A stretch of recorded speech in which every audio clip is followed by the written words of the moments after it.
Dnes si spolu zájdeme na prepojenie vlasových páskov do Profi Beauty.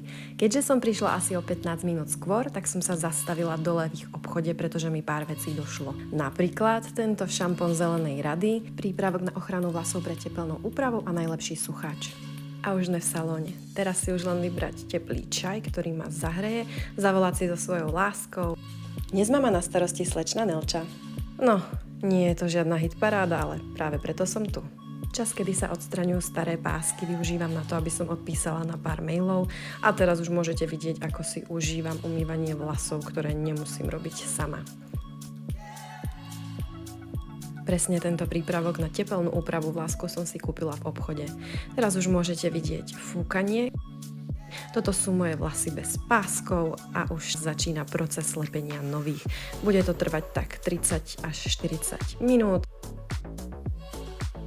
Vlásky som si dala jemne zahustiť, tu ich môžete vidieť bez úpravy po aplikácii pások. Chce ich ešte ostrihať a upraviť, čo? Nebola by som to ja, keby som nevymyslela nejakú blbosť. Po tom, čo tu sedím 2 hodiny, mi už asi úplne práši z hlavy, pretože som si ten plášť obliekala ako kazajku pre blázna.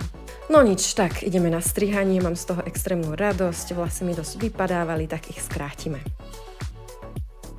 Toto je výsledný efekt jemného zahustenia, skrátenia, vlásky sú zdravé, krásne, som z toho nadšená, je to pre mňa veľký refresh. Mám najkratšie vlasy za posledných 12 rokov, celkom si to užívam a už sa veľmi teším na ďalšiu návštevu Profi Beauty.